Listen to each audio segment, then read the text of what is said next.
の司会はナンポルトキ司会の高橋啓太です。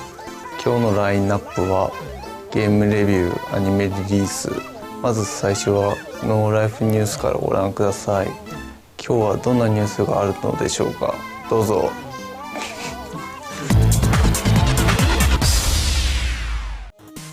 Une fois n'est pas coutume, parlons un peu de la presse papier et d'initiatives sympathiques comme cette bible PC Engine tome 1 consacrée aux U-Cards. Cet ouvrage de 200 pages, créé par les éditions Pix & Love, revient sur la console NEC développée en partenariat avec le studio japonais Hudson Soft, où travaille encore régulièrement Bomberman.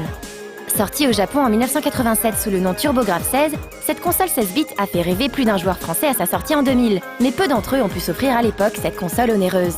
Alors ce livre est une excellente occasion de découvrir la PC Engine et ses nombreux trésors ludiques tels que Star Soldier, PC Genjin, alias BC Kid, Raiden, Bomberman, Jackie Chan, Gunhead,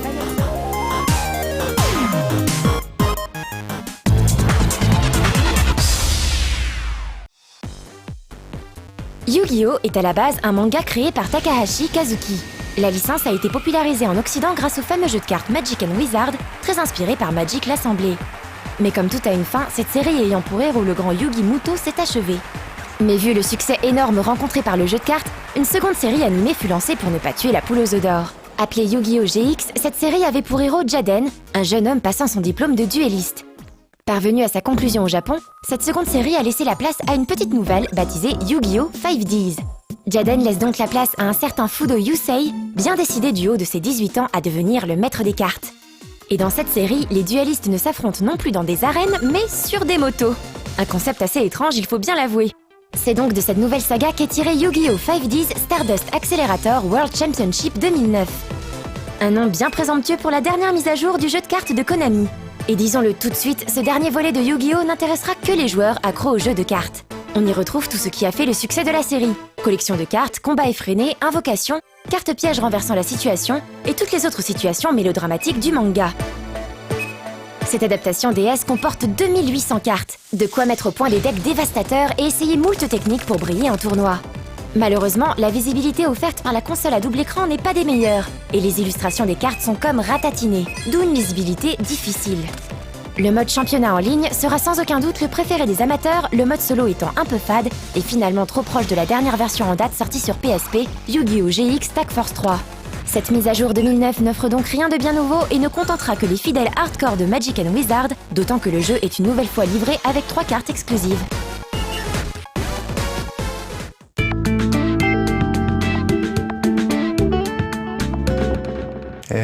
ビデオゲームといえば最近は遊んでないですね。僕はプレイステーション3すら持ってません。それではゲームレビューご覧ください。どうぞ。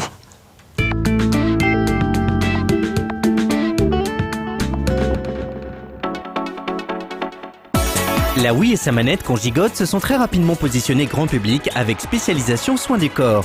L'un des premiers titres de la console Nintendo est ainsi Wii Sports, qui était d'ailleurs vendu en bundle avec la plateforme en Europe.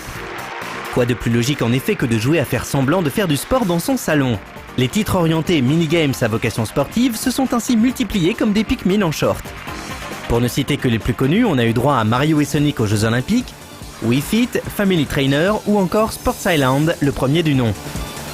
Sorti en juin 2008, ce jeu Hudson Soft distribué par Konami n'avait pas vraiment marqué les esprits faute à un gameplay souvent bancal. Mais entre-temps, l'éditeur japonais avait su rehausser le niveau avec son sympathique Job Island. Sports Island 2 soulève donc pas mal d'interrogations, d'autant que la concurrence ne se repose pas sur ses lauriers avec l'arrivée prochaine de Wii Sports Resort ou encore EA Sports Active.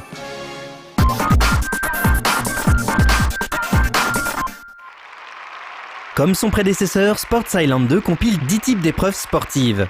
Basket, foot, beach volley, motocross, snowboard, patinage artistique, kart, badminton, tir à l'arc et curling. Laisse ainsi la place au hockey sur glace, tennis, balle aux prisonniers, course de moto, ski de boss, natation synchronisée, patinage de vitesse, kendo, fléchette et pétanque. On notera en passant les points communs entre les 10 gameplays proposés par ces deux séries d'épreuves sportives. La pétanque se joue en effet comme le curling, le badminton comme le tennis et ainsi de suite. Pourquoi réinventer la poudre à chaque bataille, n'est-ce pas? Le titre Hudson Soft propose toujours de jouer en solo ou à plusieurs de 2 à 4. Plusieurs modes de jeu sont également proposés. Match libre, ligue, tournoi et défi. En match libre, on peut s'essayer aux 10 sports, ces derniers étant tous débloqués et accessibles dès le départ. Le mode ligue confronte quant à lui 4 équipes sous la forme d'un simili mode carrière. Dans ce mode, la condition physique des athlètes sera ainsi prise en compte. Le mode tournoi met en condition 8 équipes sur l'un des 10 sports choisis, de manière à remporter une coupe et en débloquer d'autres, plus difficiles à obtenir. Enfin, les défis se débloquent via le mode tournoi et permettent d'expérimenter chaque sport sous la forme d'une variante mini-minigame. Rien de bien neuf donc. Tiens, il sera aussi possible de modifier un peu la tête et le look de ces athlètes, via un dernier mode appelé vestiaire, comme dans tous les jeux du genre. Les épreuves proposées permettent d'expérimenter 3 types de gameplay. Un rythmique, où il faut exécuter divers mouvements de Wiimote et ou de Nunchuk au bon moment. Un de précision, où il faut doser et ou viser. Et enfin, un gameplay plus classique, où il faut simplement contrôler son personnage via le stick de Nunchuk ou des mouvements de Wiimote, et lui faire exécuter une poignée d'actions. Voilà pour la partie Game Concept. Juste une dernière interrogation en passant, pourquoi avoir appelé ce jeu Sport Island? Où est l'île? Il y avait peut-être une idée à creuser de ce côté-là, non? Peut-être la création d'un enrobage, d'une interface un tant soit peu originale qui nous aurait évité les menus basiques où il faut cliquer sur un icône pour choisir son sport.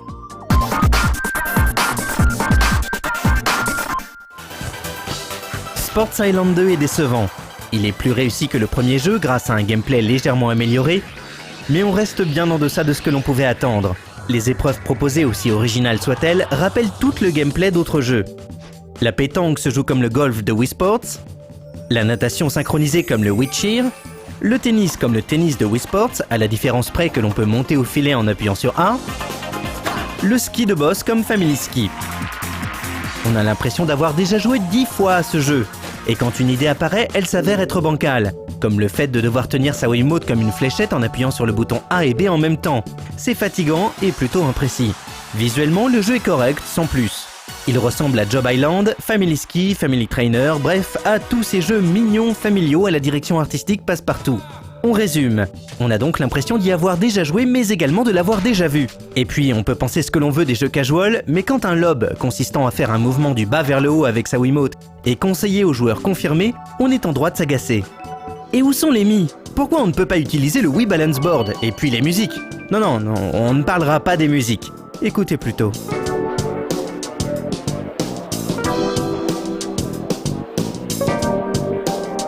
Pour 30 €, sur 10 jeux, il y en a clairement 2 ou 3 qui pourront faire l'objet de quelques soirées entre amis, mais pas plus. On attend beaucoup, mais alors beaucoup mieux de Wii Sports Resort.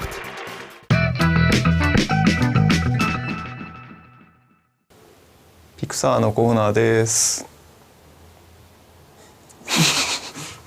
あ、もっと喋った方がいい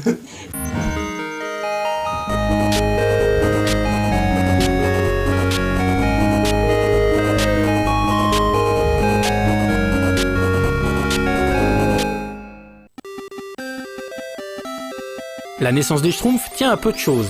En effet, la légende voudrait que lors d'un repas entre Peyo et Franquin, le mot Schtroumpf soit tombé dans la conversation. Peyo demanda le sel à son camarade en lui réclamant le Schtroumpf, car le mot sel ne lui venait pas à l'esprit. S'ensuivit un long moment de divagation où le mot Schtroumpf fusait de toutes parts. C'est ainsi qu'est né le nom de ces petits êtres bleus.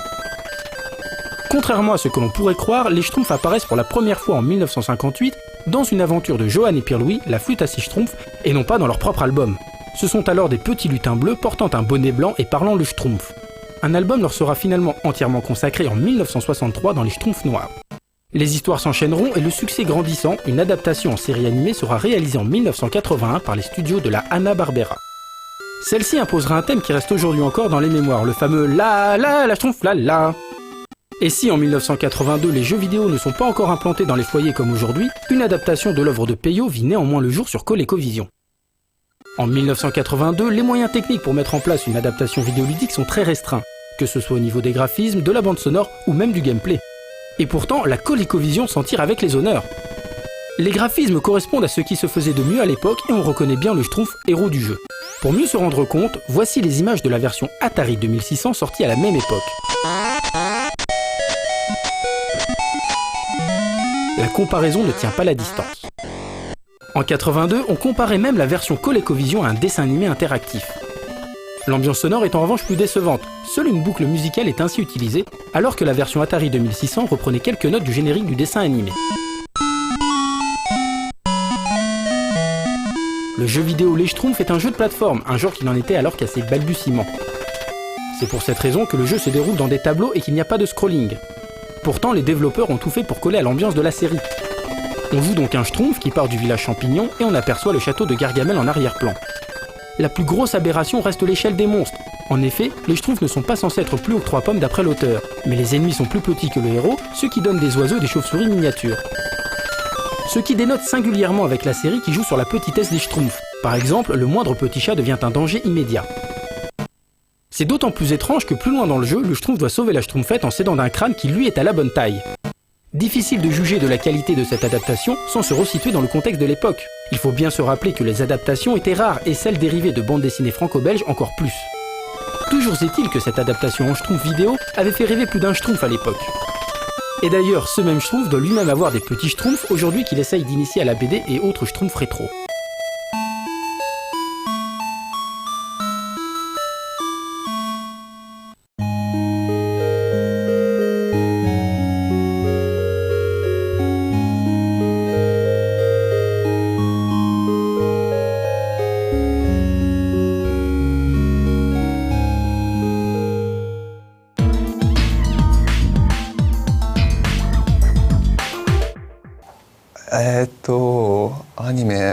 今アニメの話をしろと言われても思い出せないんでよくわかりません。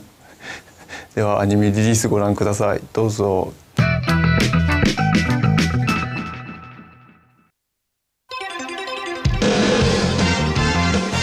Il y a des événements que l'on attend un peu comme la venue du Messie. Pour toute une génération de fans en France, la parution de Dragon Ball Z en série intégrale, exempte de censure, et comportant la VO faisait partie de ces événements-là. Eh bien, roulement de tambour, c'est aujourd'hui chose faite. De quoi consoler des foules d'aficionados bien meurtris après la sortie en salle de l'infâme crime contre l'humanité que fut le film Dragon Ball Evolution. On ne fera pas l'affront de raconter à nouveau toute l'épopée cultissime de Toriyama Akira. On précisera néanmoins que l'ensemble des épisodes de la série sera diffusé d'ici la fin de l'année sous forme de 3 box. Le présent coffret regroupe toute la saga des Saiyans et s'achève avec le cycle de Freezer sur la planète Namek. Le prochain abordera le chapitre des cyborgs et de Cell, et enfin le dernier coffret reprendra l'histoire de Boo qui met un point final à toute la série.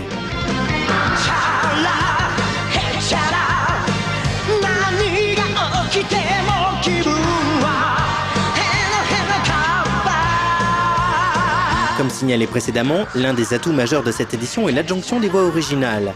La plus légendaire de toutes est celle stridente et aiguë de Goku et de Gohan.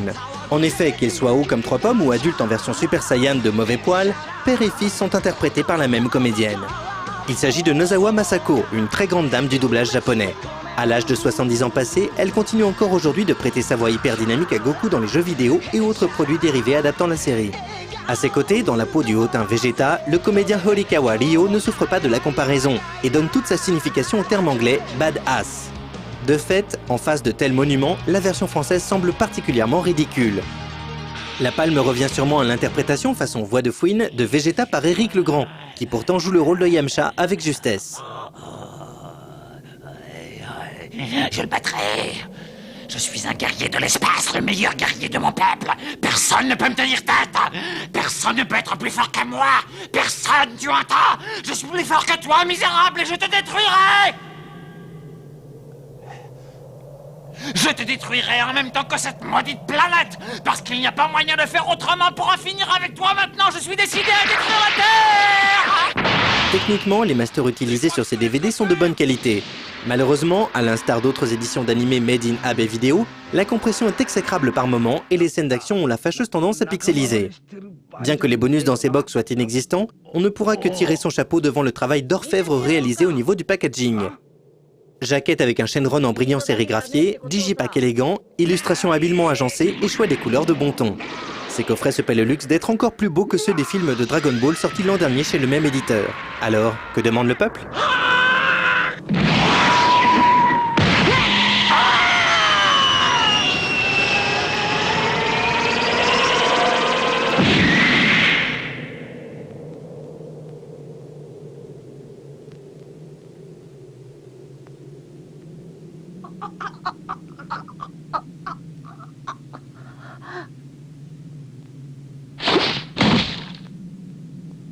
これで分かっただろう。無駄な戦いはよせ。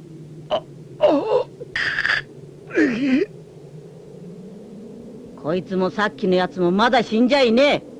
早いうちに連れてこの星から出ていけ。バカなことを言うな。カカロットとどめだ。とどめを立て。L'éditeur Glénat inaugure sa nouvelle collection, la collection Vintage, avec le premier volume d'une série mythique, Cyborg 009. Créé en 1964 par Ishinomori Shotaro, à qui l'on doit aussi des œuvres comme Kamen Rider, Kikaider ou encore Schoolman, Cyborg 009 est un classique du manga dont la parution a duré près de 20 ans.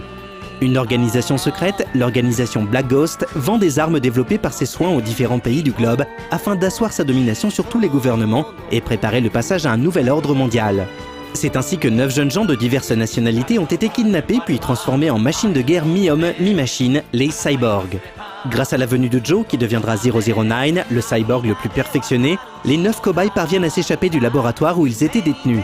Les cyborgs comprendront très vite que le seul moyen de recouvrer leur liberté est de détruire l'organisation Black Ghost. Traitant de thèmes comme le pacifisme ou la notion d'humanité, Cyborg 009 est en quelque sorte le pendant japonais des X-Men, d'autant plus que les deux séries ont été créées au même moment. Malgré ses 45 années au compteur, Cyborg 009 demeure un manga indispensable et toujours d'actualité. もうお別れの時間になってきました。のびのびボーイというのがダウンロードで買えるんで買ってください。またお会いしましょう。さようなら。